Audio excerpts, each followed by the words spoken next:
Shalom, bien-aimés dans le Seigneur. Shalom à vous qui nous regardez ce matin.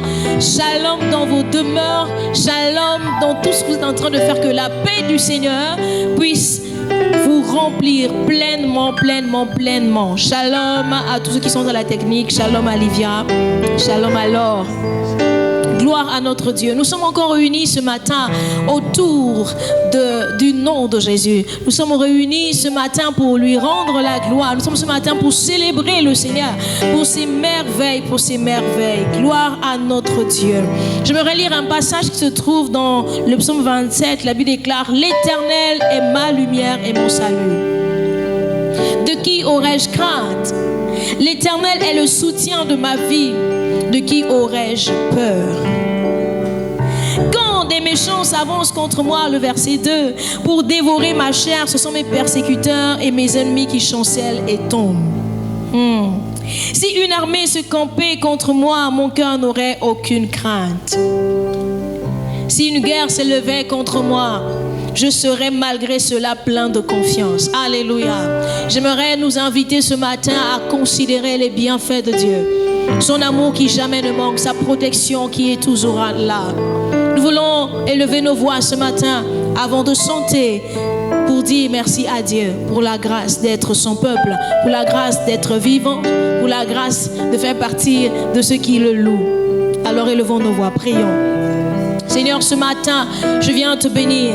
Toi qui es ma lumière et mon salut. Alléluia. Toi qui veilles sur chacun de mes pas.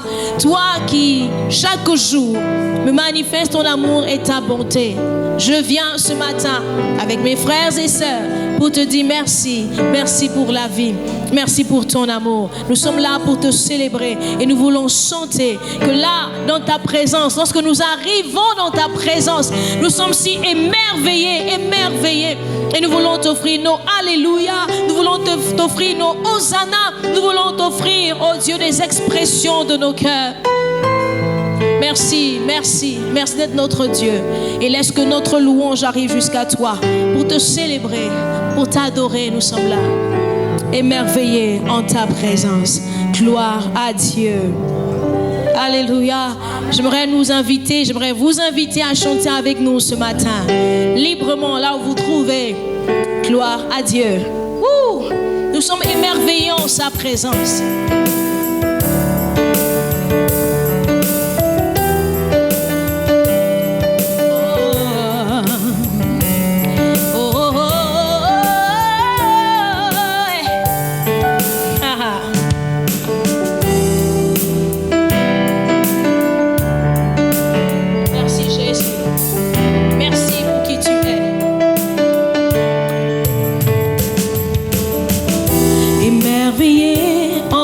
Présence,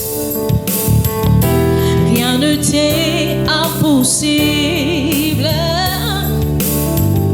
Émerveillé en ta présence, ta joie me remplit d'espérance. Disons-le ensemble, émerveillé, émerveillé en ta présence. Non, rien ne t'est impossible. Rien ne t'est impossible. Nous sommes émerveillés en ta présence. Émerveillés en ta présence. Ta joie me remplit d'espérance. Ta joie me remplit d'espérance. Encore une fois, nous sommes émerveillés en ta présence. Émerveillés en ta présence. Rien ne t'est impossible. Rien ne t'est impossible. Émerveillé en ta présence. Émerveillé en ta présence. Ta joie me remplit d'espérance. Ta joie me remplit d'espérance. Oui, Seigneur, il n'y a personne comme toi, oh Dieu. Il n'y a personne comme toi, Jésus. Personne n'est comme toi. Personne n'est comme toi. Oh,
présence. Non, rien ne t'est impossible. Rien ne t'est impossible. Nous sommes émerveillés en ta présence. Émerveillés en ta présence. Ta joie me remplit d'espérance. Ta joie me remplit d'espérance. Car il n'y a personne comme toi.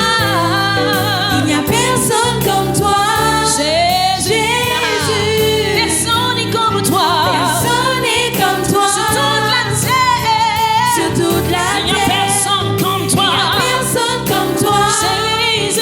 Jésus. Personne. Personne n'est comme toi. Tu fais de grandes choses. Tu fais de grandes choses. Tes œuvres sont glorieuses. Toi le Dieu fidèle. Puissant est ton nom. Puissant est ton nom. Tu fais de grandes choses. Tu fais de Tes grandes œuvres choses. sont glorieuses. Tes œuvres sont glorieuses. Toi le Toi Dieu fidèle. Puissant est ton nom. Tu fais de grandes choses. Tu fais de grandes choses. Tes œuvres sont Tes glorieuses. œuvres Tu es le Dieu qui Toi restaure. le Dieu Tu es le Dieu fidèle. qui guérit. Puissant est ton nom. Tu fais de grandes choses. Tu fais de grandes Tes choses. œuvres sont Tes œuvres sont glorieuses. Toi le Dieu fidèle. Toi le Dieu fidèle. Puissant est ton nom. Puissant est ton nom. Nous l'acclamons ce matin. Ouh! Il mérite notre louange.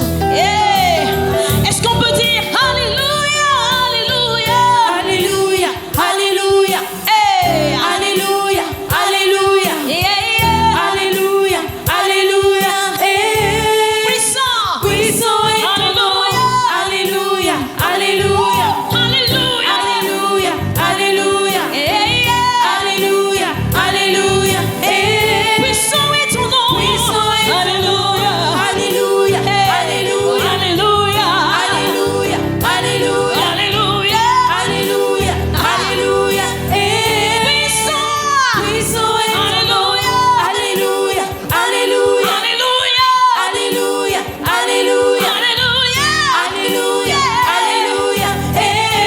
Puissant. Puissant Encore une est ton fois. nom. Alléluia.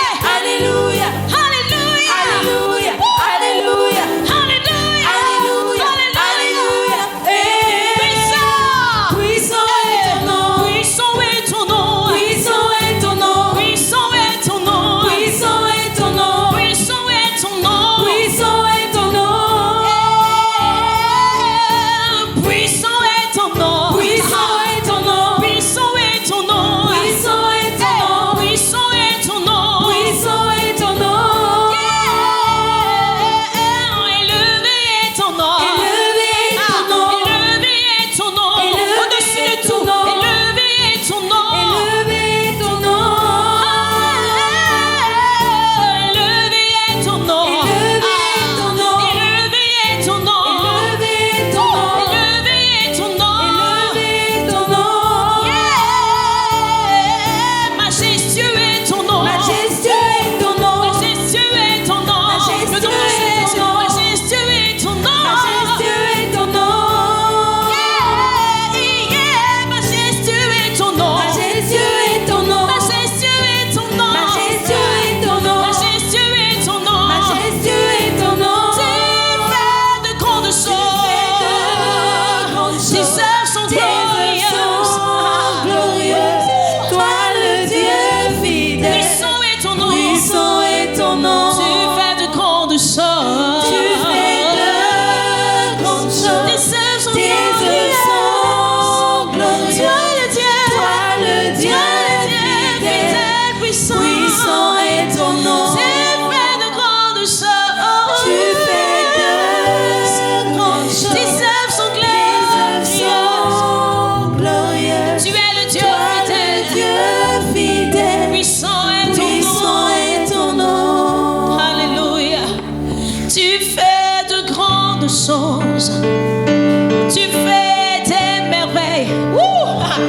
Tu opères des miracles. Tu opères des prodiges. Tu fais de grandes choses. Tu brises les chaînes de la maladie. Tu brises les chaînes de la captivité. Puissant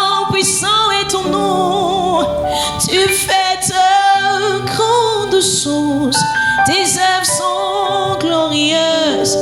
Toi le Dieu fidèle. Toi le Dieu fidèle. Alléluia.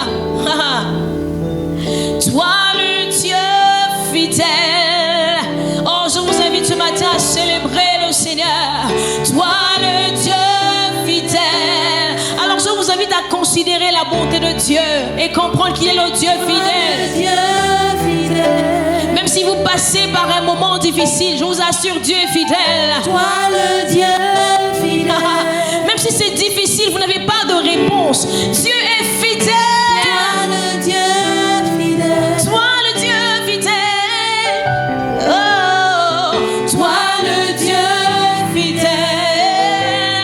Il dit et la chose arrive, bien-aimé. Toi le Dieu fidèle. Il ordonne et il existe. Il ne vous a jamais laissé tomber. Toi le Dieu. Ce n'est pas aujourd'hui qu'il le fera. Il ne nous laissera jamais tomber. Il est le Dieu fidèle. Le Dieu fidèle. Seigneur, je vois ta bonté. Je ne peux m'empêcher de chanter le Dieu fidèle. Toi le Dieu fidèle. Toi le Dieu fidèle.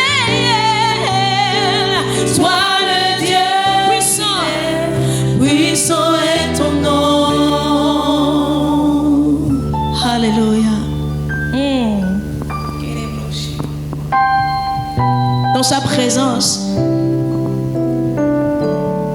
Dans sa présence, il y a toujours quelque chose qui se passe. Dans sa présence, il y a toujours quelque chose qui se passe. Nous adorons le Dieu Tout-Puissant. Et parce qu'il est Tout-Puissant, parce qu'il est au-dessus de tout, il mérite notre adoration.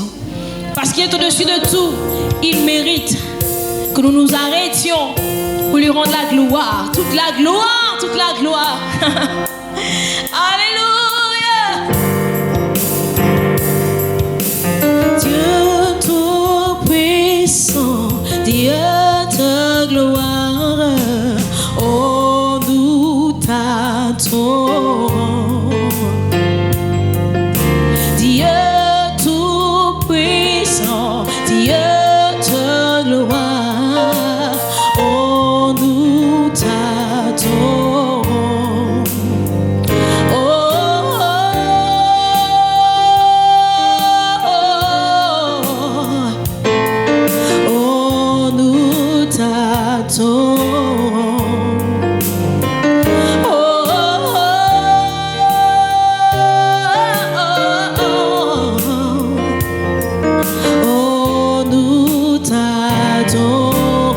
Chante avec moi ce matin, Dieu Tout-Puissant.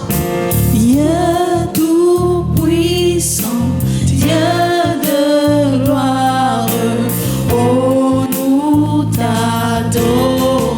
De tout notre cœur, disons-le encore ce matin, Dieu Tout-Puissant. Dieu Tout-Puissant, Dieu de gloire, Dieu de gloire, nous t'adorons. oh nous t'adorons. Dieu Tout-Puissant, Dieu Tout-Puissant, Dieu de gloire, Dieu de gloire, nous t'adorons. oh nous t'adorons.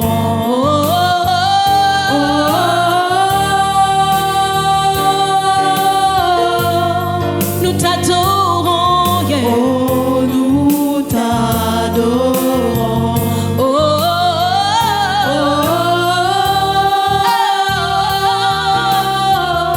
nous t'adorons, Seigneur.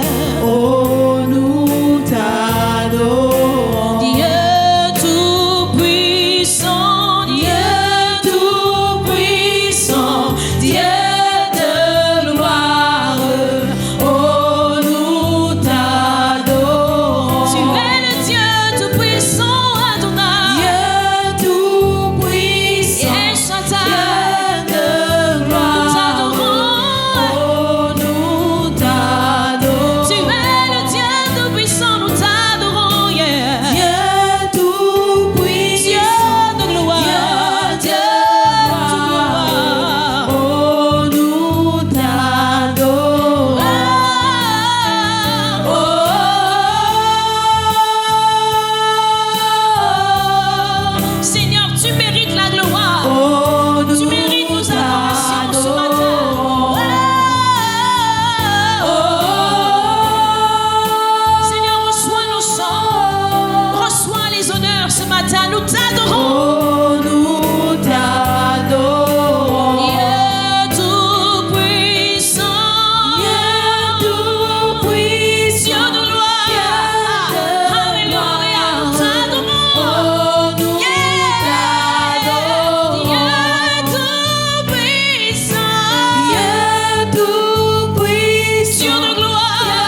est Dieu. Oui, toi seul, oui, toi seul, oui, toi seul est Dieu. Oui, toi seul, Oui, toi seul, oui, toi seul, oui, toi seul, tu n'as pas d'égal, oui, toi seul, tu n'as pas de semblable. et Dieu. Oui, toi seul est Dieu. Oui, toi seul, Oui, toi seul. oui, toi seul, L'univers entier s'incline oui, devant toi toi. seul, L'univers entier est à ton et service. Dieu. Oui, toi seul. Oui, toi seul, Yahweh. oui, toi seul, Yahweh. oui, toi seul, Et Dieu. et Dieu. Yahweh, toi seul est Dieu. Oui, toi seul, Oui, toi seul. oui, toi seul, Oui, toi seul. oui, toi seul, Et Dieu. et Dieu. Oh, Oh, oh, oh, nous t'adorons, Seigneur. oh, nous t'adorons.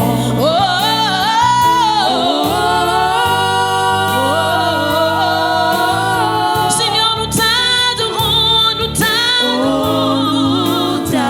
Reçois les honneurs.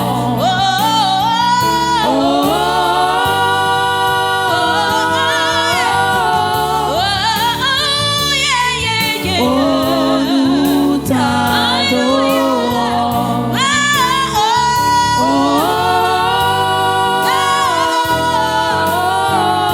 Nous t'adorons, Seigneur. Oh, nous t'adorons.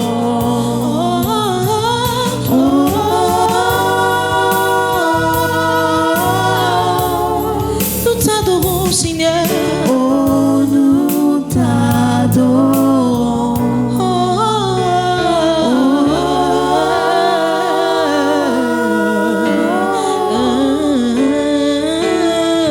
Oh, nous t'adorons. Alléluia. Là où vous êtes, je vous prie de lever votre voix pour dire quelque chose à ce Dieu qui est grand, puissant, digne d'honneur, digne de gloire. Alors que nous sommes là dans sa présence, nous te bénissons, Éternel, notre Dieu. À toi tout le règne, à toi tous les honneurs, à toi toute la gloire. Le peuple que tu t'es formé publie tes louanges ce matin. Nous disons, toi seul est Dieu. Toi seul est Dieu. C'est la raison pour laquelle nous voulons encore disposer nos cœurs pour recevoir ta parole. Nous voulons joindre nos deux mains et te rendre toute la gloire en t'acclamant ce matin. Toi seul mérite, toi seul mérite nos acclamations. Que toi seul sois élevé ce matin, que toi seul sois magnifié. Nous t'adorons, nous t'adorons, nous t'adorons. Oh,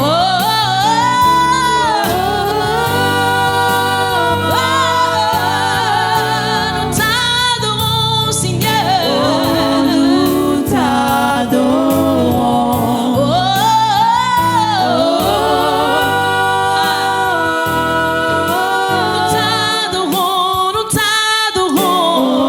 Nous t'adorons. Alléluia. Sois glorifié, Éternel. Amen. Alléluia, alléluia, gloire au Seigneur Jésus-Christ de Nazareth, gloire à Dieu le Père, gloire à l'Esprit de Dieu. Nous lui sommes reconnaissants pour ces moments auxquels nous prenons part. Alléluia. Que le Seigneur vous bénisse abondamment, vous tous qui prenez part à ce culte. Que le Seigneur bénisse aussi les instruments qui viennent de nous conduire dans sa glorieuse présence. Alléluia. Dieu dit dans sa parole qu'il siège au milieu de la louange de son peuple. Dieu siège lorsque nous le célébrons, lorsque nous l'élevons, lorsque nous l'adorons au travers des cantiques. Alléluia. C'est notre grâce et c'est notre privilège. J'aimerais nous inviter à prier et à disposer encore nos cœurs pour ce moment de partage, pour ce moment de parole. Jésus a dit que l'homme ne vivra pas seulement de pain, c'est-à-dire de la nourriture physique, mais il vivra aussi de toute parole qui vient de Dieu. Alléluia. Est-ce que nous pouvons incliner nos têtes et prier ensemble et dire merci Seigneur pour ta grâce renouvelée envers nous ce jour. Merci Seigneur pour ce merveilleux moment de culte raisonnable, de célébration. Merci pour ton Saint-Esprit qui est présent et qui nous conduit. Merci pour ta grâce qui, Seigneur, conduit nos vies. Nous bénissons ces moments et nous te disposons encore une fois de plus nos cœurs et nos reins afin que tu aiguises notre entendement et que tu éclaires notre intelligence au travers de ta parole. Car ta parole donne de l'intelligence. Elle éclaire les simples. Laisse que la gloire et la louange te reviennent au nom de Jésus-Christ. Amen. Amen, et que la gloire soit à notre Dieu. Alléluia. Nous élevons son nom et au travers de la parole de ce jour, nous voulons nous encourager à garder les bons réflexes. Nous voulons nous encourager à avoir les bonnes attitudes. Nous voulons nous encourager à persévérer et à garder la tête haute, quelles que soient les embûches, quels que soient les pièges, quels que soient les obstacles qui se présentent devant nous et quelles que soient les situations, les circonstances, bonnes ou pas bonnes, qui se présentent dans nos vies, nous voulons garder la tête haute, nous voulons garder le cap et bien évidemment poursuivre l'œuvre que le Seigneur nous a confiée en combattant le bon combat de la foi. Alléluia. Le thème de la parole de ce jour, c'est la rébellion, arme fatale contre la foi. La rébellion, arme fatale contre la foi. La rébellion est un thème qui paraît beaucoup dans les Écritures, de l'Ancien Testament au Nouveau Testament, de Genèse à Apocalypse. Dans plusieurs livres, il ressort parfois des scénarios qui montrent que la rébellion est souvent au cœur des dissensions entre Dieu et l'homme, est souvent au cœur du détachement, du détournement de l'homme de Dieu, de son Dieu. Alléluia.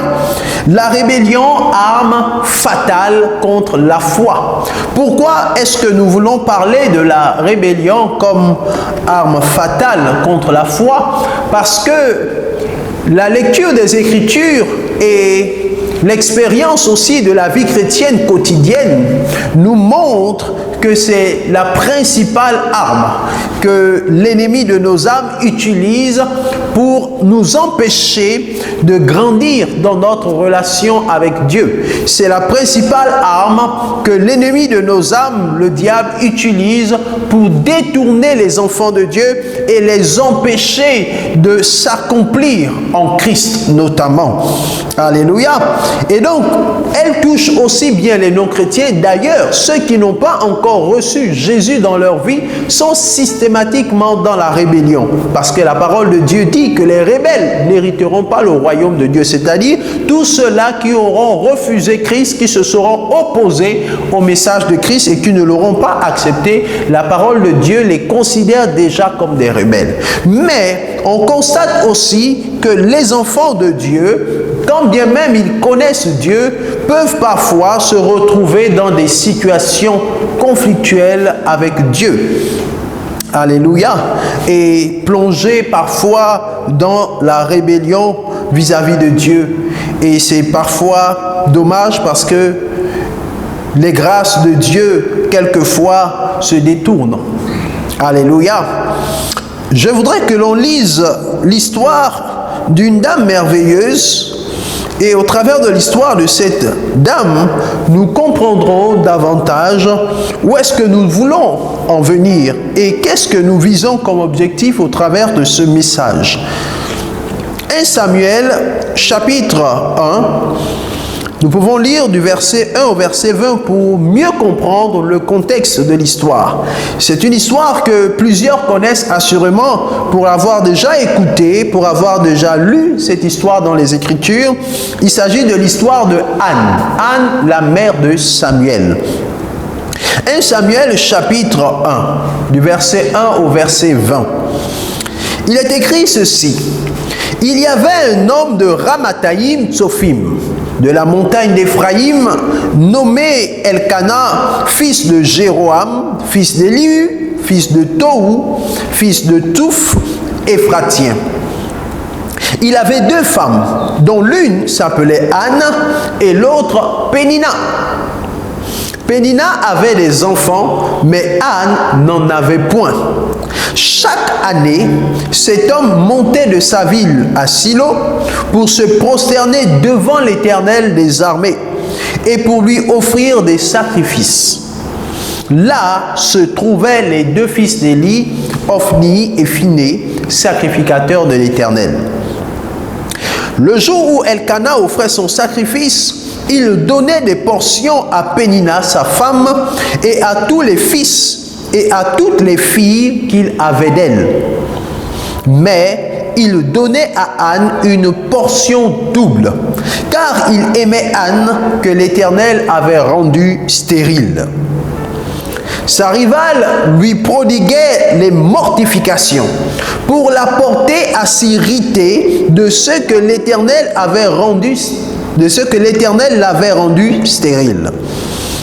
Et toutes les années, il en était ainsi. Chaque fois qu'Anne montait à la maison de l'Éternel, Pénina la mortifiait de la même manière.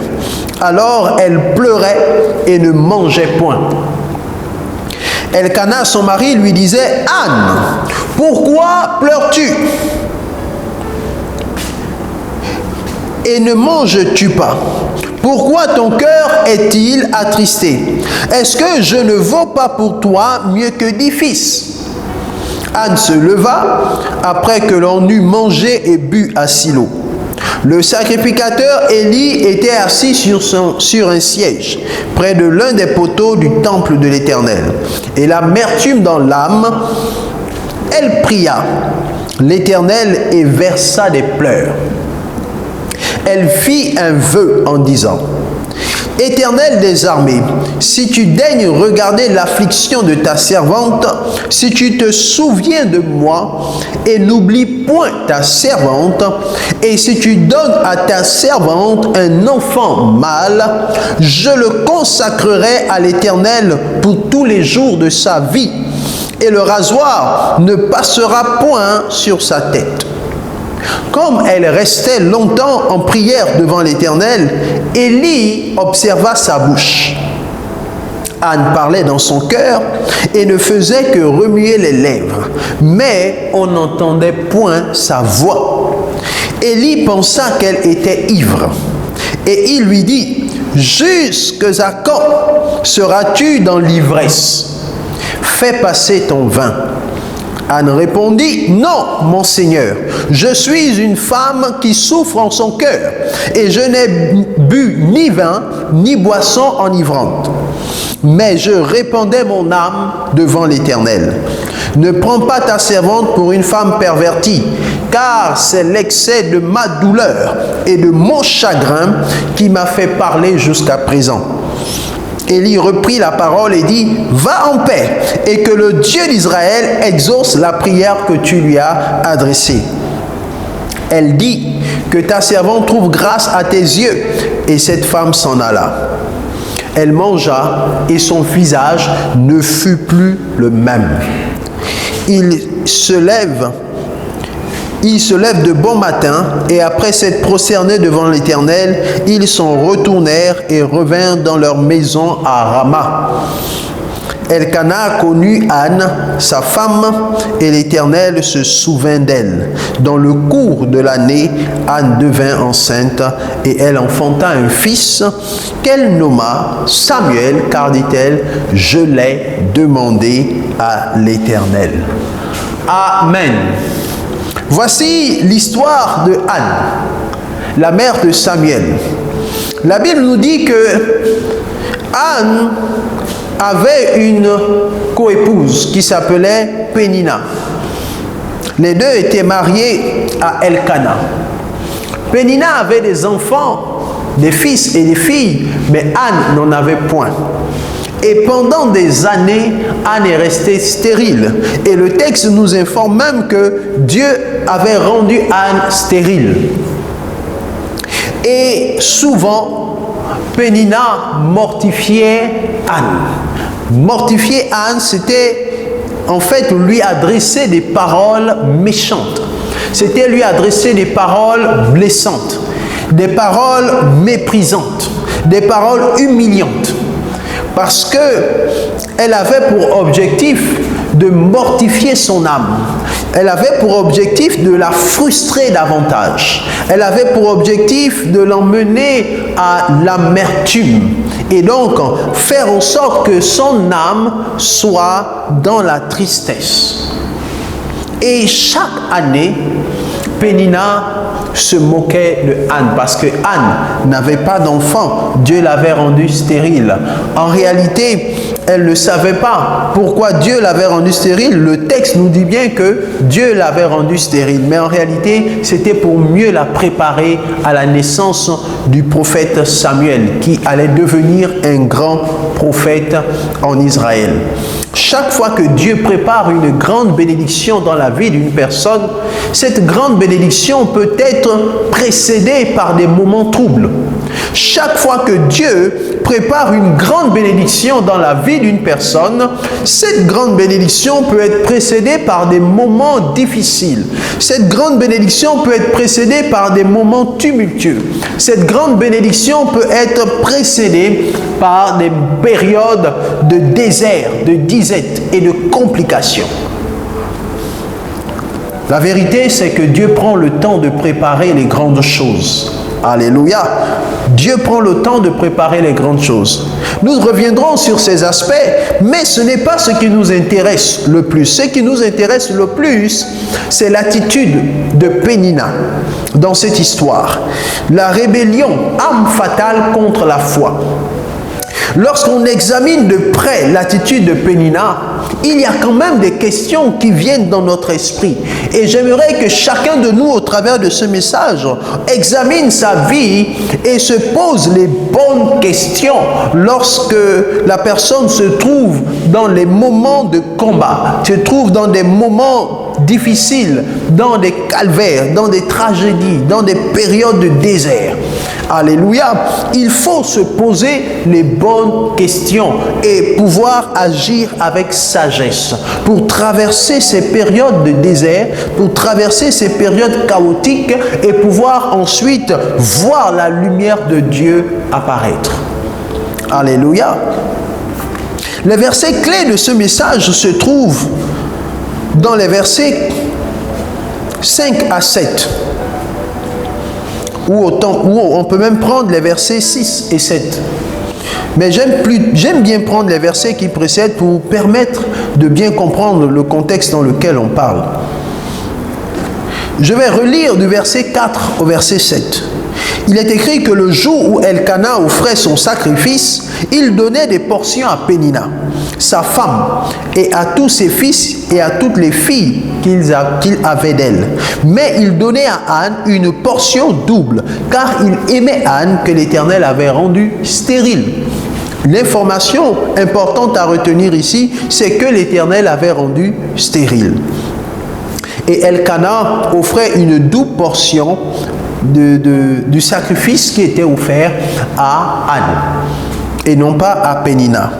Et le verset 6, qui est le verset central, nous dit que sa rivale, c'est-à-dire Pénina, lui prodiguait les mortifications pour la porter à s'hériter de ce que l'Éternel l'avait rendu stérile. Et toutes les années, il en était ainsi. Chaque fois qu'Anne montait à la maison de l'Éternel, à Silo, Pénina la mortifiait de la même manière. Alors elle pleurait et ne mangeait point. lorsqu'on examine de près l'attitude de Pénina et principalement les mortifications qu'elle prodiguait à l'encontre de Anne, on se rend compte qu'il y avait une période précise, une période particulière pendant laquelle Pénina se plaisait le plus dans les mortifications, c'est-à-dire dans les paroles blessantes qu'elle adressait à Anne. Et les périodes les plus favorables pendant lesquelles Pénina le faisait, c'était lorsque Anne revenait de la maison de l'Éternel. C'était souvent lorsque Anne revenait de la maison de l'Éternel. On nous dit que ça arriva à lui prodiguer des mortifications pour la porter à s'irriter de ce que l'Éternel l'avait rendu stérile. Donc, l'action et l'attitude de Pénina étaient bien ciblées, étaient bien calculées, étaient orientées. En général, c'est une fois l'année que les Israélites montaient au temple, au grand temple de Jérusalem, pour adorer le Seigneur ou pour offrir des sacrifices à Silo, à Jérusalem. Et donc, la Bible nous dit que c'est une fois par an que toute la famille montait. Mais il y avait des moments où Anne aussi, probablement, on le suppose, où Anne aussi montait au temple pour prier. Mais le texte nous apprend que c'est lorsque Anne revenait de la maison de l'Éternel que Pénina la mortifiait le plus. Donc, Pénina savait que Anne était partie à la maison de l'Éternel pour prier. Et lorsque Anne revenait à Rama, Pénina passait le temps à se moquer d'elle. Elle passait le temps à lui envoyer des paroles blessantes. Je paraphrase, j'imagine qu'elle devait se moquer, ricaner et dire « Tu es allé prier Dieu, c'est Dieu qui t'a rendu stérile et voici maintenant tu n'as pas d'enfants, moi j'ai des enfants » et toutes les paroles que vous pouvez imaginer avec un air sarcastique. Elle pouvait utiliser n'importe quelle expression pour emmener Anne à être blessée dans son âme. Mais retenez ceci. Une information très importante nous est donnée dans le texte, au verset 6, c'est qu'on nous dit que l'objectif de Pénina était d'emmener Anne à s'irriter de ce que l'Éternel avait rendu stérile. Dans d'autres versions, ça se présente différemment. Dans la version Semeur, on comprend encore mieux. Dans la version Semeur, il est dit « Sa rivale ne cessait de la vexer pour l'irriter contre Dieu de ce qu'il avait rendu stérile ou de ce qu'il est rendu stérile. » Donc, l'objectif de Pénina n'était pas seulement d'emmener Anne à être blessée. Son objectif allait au-delà de la mortification de l'âme de Anne. Son objectif principal était d'emmener Anne à s'irriter contre Dieu. Waouh! À s'irriter contre Dieu. C'était ça l'objectif de Pénina. Mais pourtant Pénina aussi, tout comme Anne vivait avec Elkana, allait aussi dans le temple offrir des sacrifices. Elle était censée comprendre, elle était censée connaître Dieu. Comment pouvait-elle pousser sa coépouse à se mettre en inimitié avec Dieu, à s'irriter contre Dieu? Notons que l'irritation, c'est la colère. Alléluia, que l'irritation c'est la colère. Donc par des paroles, elle voulait la vexer. Elle savait que si Anne était vexée, Anne devait être frustrée. À partir du moment où son âme était frustrée, elle allait s'irriter, elle allait se mettre en colère contre Dieu. Mais lorsqu'on se met en colère contre Dieu, lorsqu'on s'irrite contre Dieu, ce qui se passe, c'est qu'on devient rebelle. Et donc, tout ce qui est caché derrière l'irritation, derrière les objectifs de Pénina, c'était d'emmener Anne à être rebelle. C'était d'emmener Anne à se rebeller contre Dieu parce qu'elle estimait que c'est Dieu qui avait rendu Anne stérile et donc pour la mortifier, elle se moquait d'elle pour l'emmener à se rebeller contre Dieu. En quelque sorte, le Dieu que tu pries là, ce Dieu-là ne t'exauce pas. Le Dieu que tu pries là, ce Dieu-là, il ne t'écoute pas. Le Dieu que tu pries là, ce Dieu-là, il ne s'occupe pas de toi. Je ne sais pas si vous réalisez ce qui se passe dans cette histoire, mais peut-être que vous vivez la même situation. Des situations dans lesquelles on vous parle tout le temps, on vous vexe, on vous frustre, on vous persécute au travers des paroles blessantes. Lorsqu'on sait que vous revenez de l'église, lorsqu'on sait que vous avez été à l'église, peut-être que c'est le cas dans votre milieu professionnel, peut-être que c'est le cas lorsque vous vous retrouvez en réunion de famille. Ceux-là qui ne connaissent pas vraiment Dieu se moquent de vous, se moquent de votre alliance avec Dieu. Et quelquefois, mal parlent parce qu'ils savent que vous étiez à l'église. On vous dit que vous perdez trop de temps à l'église. Vous allez à l'église tous les jours et voilà, vous avez des problèmes dans vos vies. Combien d'enfants de Dieu ne reçoivent-ils pas de telles paroles de certains de leurs amis, de certains de leurs frères et sœurs de sang, de certains de leurs parents, père et mère, de certains de leurs cousins, de certains de leurs connaissances, etc. J'en passe.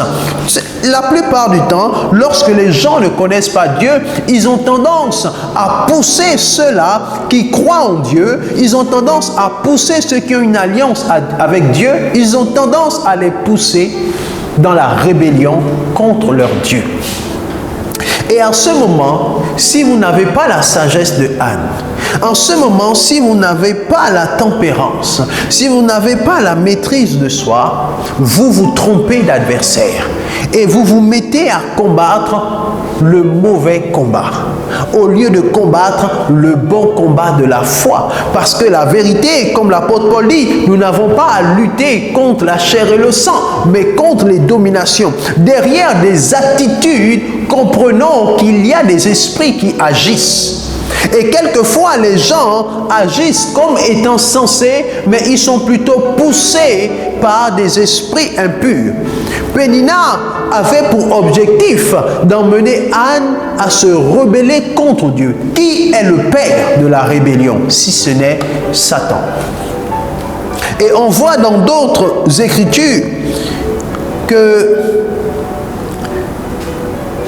la même chose, du moins en ce qui concerne la rébellion, a été proposée de différentes manières à plusieurs personnes dans les Écritures. Lorsque l'on regarde dans Job chapitre 2 verset 9, la femme de Job dira à Job: tu demeures ferme dans ton intégrité, maudis Dieu et meurs. En fait, elle est en train de proposer à Job de se rebeller contre Dieu parce que sa situation était déplorable. Bien-aimés, il peut arriver que nous passions par des moments troubles, difficiles.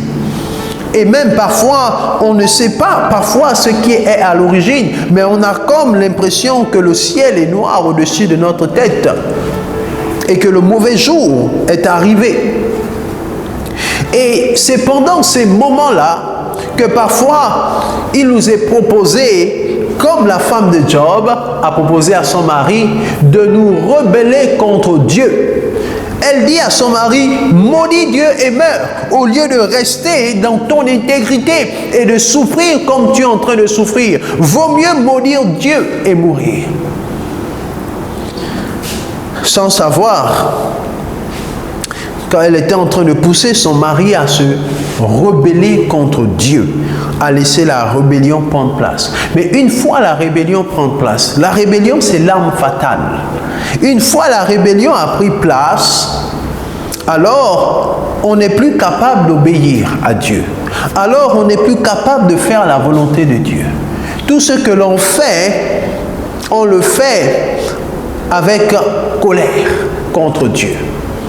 Et nombreux sont ceux qui ont développé des attitudes rebelles vis-à-vis de Dieu sans même se rendre compte qu'ils étaient déjà dans la rébellion. C'est pourquoi nous devons toujours examiner chacune de nos habitudes ou de nos attitudes lorsque nous sommes dans le Seigneur et faire attention à ce que nous disons, faire attention aux sentiments qui demeurent dans nos cœurs, faire attention. Parce qu'on peut se retrouver quelquefois à cause de l'amertume dans une situation de rébellion contre Dieu. Et cela ne nous est d'aucun avantage. Alléluia. La frustration et l'irritation peut être orientée vers les hommes. Mais lorsque c'est orienté vers les hommes, cela nous pousse à la vengeance. Si Anne avait laissé l'irritation, la frustration se tourner vers Pénina, ce qui est certain, c'est que Anne devait chercher à se venger de Pénina. Parce que lorsque la colère, la frustration est orientée vers les hommes, cela pousse à la vengeance. Lorsque la frustration ou l'irritation est orientée vers soi-même, cela pousse davantage à la culpabilité. Et lorsque c'est orienté vers Dieu, cela pousse à la rébellion. Alléluia. Cela pousse à la rébellion. Or, la rébellion nous empêche de développer la foi. La rébellion nous empêche de combattre le bon combat de la foi. On va te dire, oh mais tu en fais trop. Tu vas trop à l'église. Et voilà, tu as des problèmes. Dieu ne résout pas tes problèmes. Dieu se moque et s'en fiche de toi. Et comme tu es vexé, tu vas aussi te mettre en colère contre Dieu. Seigneur, pourquoi? Seigneur, pourquoi? Seigneur, pourquoi? D'ailleurs, je ne fais plus ça pour toi. D'ailleurs, je ne fais plus ça pour ton œuvre. D'ailleurs, je ne fais plus ceci, je ne fais plus cela. Et on rentre progressivement dans une situation de rébellion. Comme la femme de Job a dit à son mari, maudis Dieu et meurs. C'est de la rébellion. C'est poussé à la rébellion. Or, c'est l'arme fatale contre la foi. Une fois la rébellion s'installe, une fois elle prend place, la foi n'a plus de place. Alléluia. Ce n'est pas le seul exemple. Il y en a d'autres, il y a d'autres exemples dans la Bible. Et lorsqu'on regarde la tentation de Ève par le serpent, lorsque le serpent vient proposer à Ève de manger le fruit, il ose contredire avec ruse ce que Dieu avait laissé comme instruction.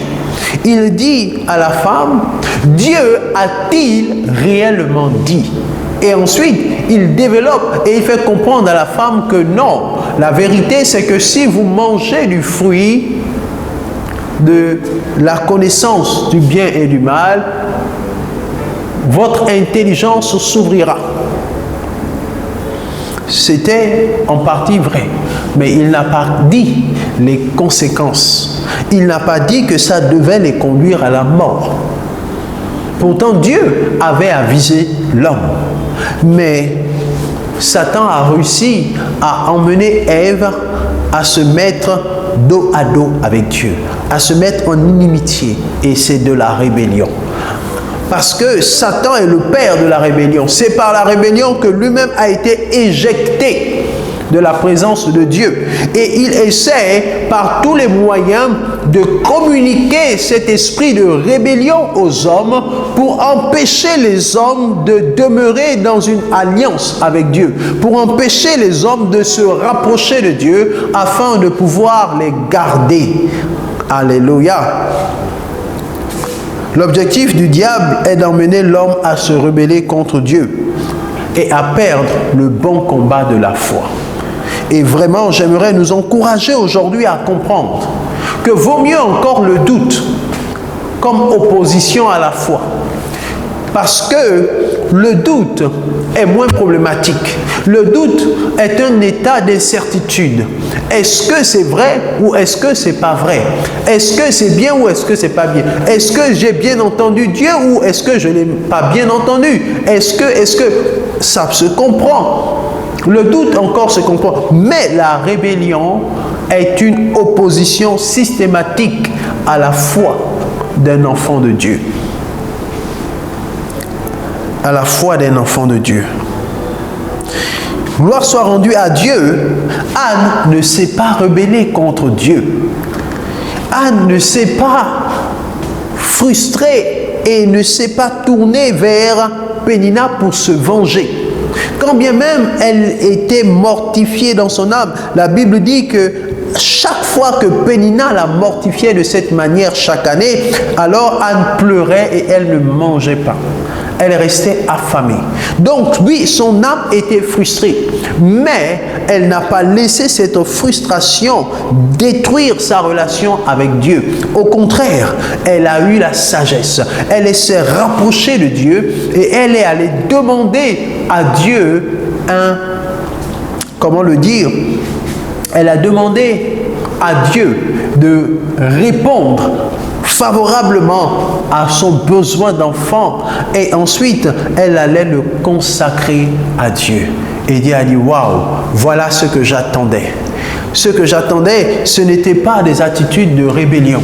Ce n'était pas que tu cesses de prier. Ce n'était pas que tu cesses de me chercher. Ce n'était pas que tu décides d'abandonner ce que tu faisais de bien pour le royaume de Dieu. Ce n'était pas que tu puisses te détourner de la vérité sous prétexte que tu es irrité, frustré, blessé. Non, ce n'est pas cela. Je ne voulais pas que tu puisses devenir rebelle, mais mon souhait était que tu me cherches de tout ton cœur. Mon souhait était que tu comprennes que mes intérêts pour le royaume sont importants et sont même primordiaux. Mon souhait était que tu arrives à devenir mature pour comprendre que j'ai des objectifs à atteindre. Et si tu décides de participer à l'atteinte de mes objectifs, je t'exaucerai. Alléluia. Et j'aimerais donc t'encourager à ne pas combattre le mauvais combat. Le mauvais combat, c'est celui que l'ennemi de nos âmes, que Satan veut nous emmener à combattre. Le mauvais combat, c'est celui de se rebeller contre Dieu. Le mauvais combat, c'est celui de s'irriter contre les hommes qui te mortifient. Non, là-bas n'est pas le problème. Ne te détourne pas du bon combat. Le bon combat, c'est le combat de la foi. Comprends que derrière l'objectif du diable de t'emmener dans la rébellion, la vérité, c'est qu'il vise aussi l'objectif de t'empêcher de développer une foi sincère et véritable, de t'empêcher de grandir dans une foi sincère et véritable. Le type de foi qui dit qu'il pleuve ou qu'il neige, j'aimerai toujours le Seigneur mon Dieu et je lui serai fidèle. Même lorsque tu es sur un lit et que tu es en train de perdre tout ce que tu avais construit, tu dis, mon Rédempteur est vivant et je demeurerai fidèle. Je rends gloire à Dieu pour la vie d'une sœur qui était souffrante dans sa chair. Et malgré cette souffrance qu'elle avait dans sa chair, le jour où elle était sur son lit, elle a dit que le Goliath est vaincu. Jusqu'à la dernière minute, elle a combattu le bon combat. Et ce bon combat, c'est le combat de la foi. Ta préoccupation ne doit pas être ce que les hommes te font. Parce que si tu suis ce que les hommes te font, assurément, tu seras frustré. Si on te brime au travail et depuis des années, tu ne parviens pas à avoir la promotion que tu attends, tourne-toi vers Dieu, comme Anne l'a fait. La Bible dit qu'elle a prié pendant longtemps. Et pendant qu'elle priait, elle remuait simplement ses lèvres. Mais les paroles ne sortaient pas de sa bouche. Elle parlait, elle priait dans son être intérieur, dans la présence de Dieu à l'intérieur de sa chambre. Mais ses lèvres étaient en mouvement, mais aucune parole ne sortait. Tellement c'était fort, la pression était forte au-dedans d'elle. Mais elle a su se tourner vers Dieu. Elle a su ne pas baisser les bras. Et en cela, l'apôtre Paul nous donne des indications. L'apôtre Paul nous partage des versets clés. L'apôtre Paul nous montre que le bon combat, c'est le combat de la foi.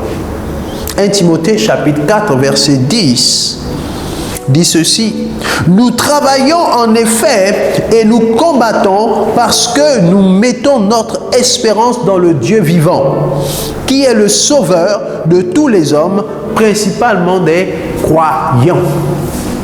Nous travaillons en effet et nous combattons parce que nous mettons notre espérance dans le Dieu vivant. Donc nous travaillons et nous combattons parce que nous mettons notre espérance dans le Dieu vivant. Mettre donc son espérance dans le Dieu vivant est un combat. Mettre son espérance dans le Dieu vivant est un travail. Mettre son espérance dans le Dieu vivant n'est pas une chose fortuite et ce n'est pas facile parce qu'il y a des embûches, des oppositions, car d'un côté nous sommes tirés pour être conduits à la rébellion et de l'autre nous devons combattre pour pouvoir développer notre espérance dans le Dieu vivant. Et Anne a su développer son espérance dans le Dieu vivant.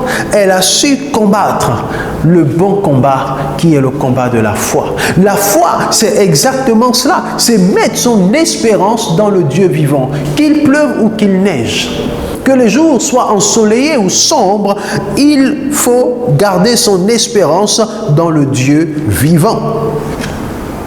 1 Timothée chapitre 6 verset 12 nous dit: combat le bon combat de la foi, saisis la vie éternelle à laquelle tu as été appelé et pour laquelle tu as fait une belle confession en présence d'un grand nombre de témoins. Combat le bon combat de la foi. Il ne dit pas juste combat, le combat de la foi, mais le bon combat. Ça veut dire qu'il y a aussi un mauvais combat. Le mauvais combat, c'est le combat de la chair. Car il dit que nous n'avons pas à lutter contre la chair et le sang. Ça, c'est le mauvais combat. Le combat de la chair. Mais le bon combat, c'est le combat de la foi. Celui de l'espérance dans le Dieu vivant. Car il y a l'ennemi qui cherche à tout prix à nous plonger dans la rébellion contre Dieu. Refuser d'accomplir une volonté de Dieu, c'est la rébellion. Être conscient de ce que Dieu veut et ne pas le faire, c'est de la rébellion. 2 Timothée chapitre 4 verset 7. L'apôtre Paul lui-même dit ceci: j'ai combattu jusqu'au bout le bon combat, j'ai achevé ma course, je suis resté fidèle à ma foi. Là, je suis dans la version parole vivante. Je suis resté fidèle à ma foi. Dans la version 8 secondes, il est dit: j'ai gardé la foi. J'ai gardé la foi. Et parole vivante nous dit: je suis resté fidèle à la foi. À ma foi, je suis resté fidèle à ma foi. L'apôtre Paul a traversé des moments semblables à ceux de Anne. L'apôtre Paul était aussi mortifié dans son âme à une période de sa vie où il était abandonné, où il n'avait plus de soutien, où il était délaissé, et où il était emprisonné, il n'avait plus de liberté, où il était pourchassé, où on voulait mettre fin à sa vie.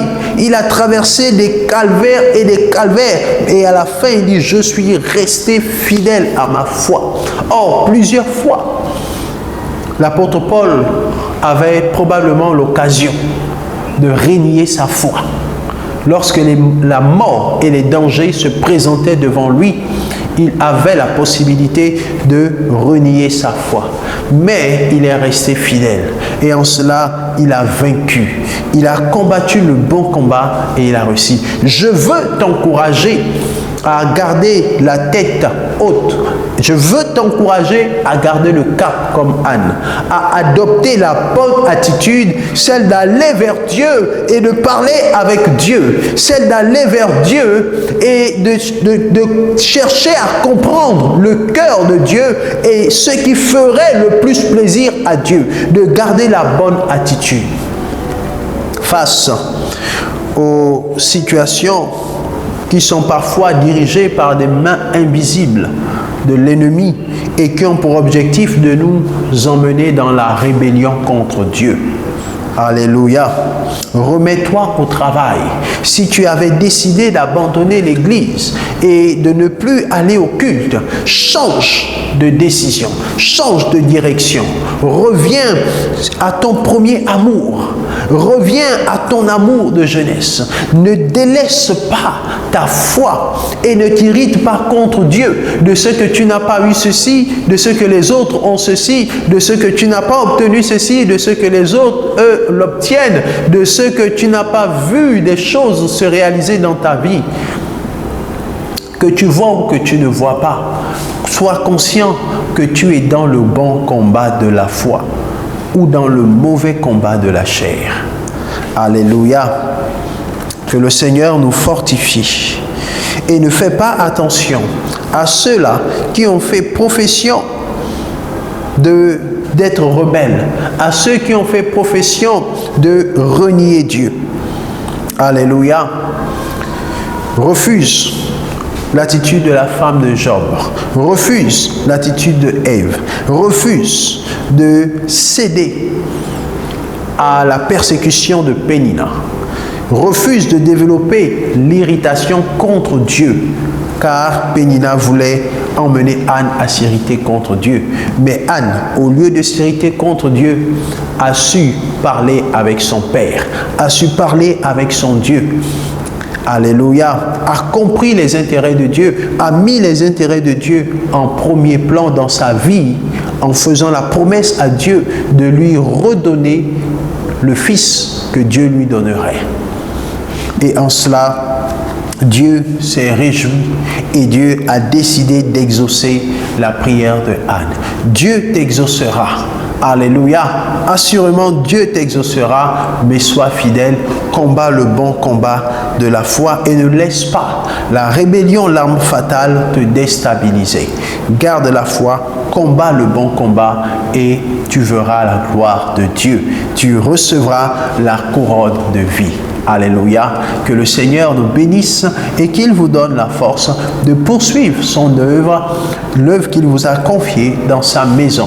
Que la gloire lui revienne à lui seul. Prions, élevons nos voix et rendons grâce à Dieu. Seigneur, merci pour ta parole.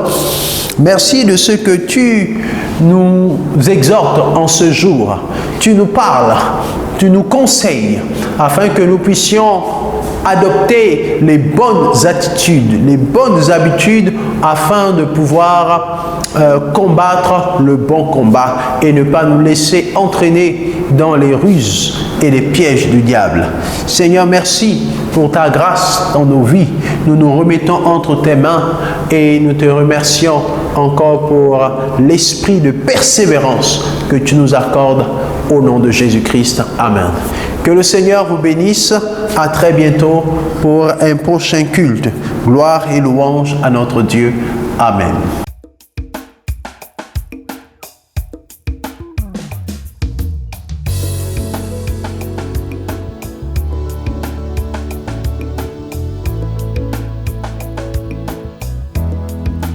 Je suis un flot.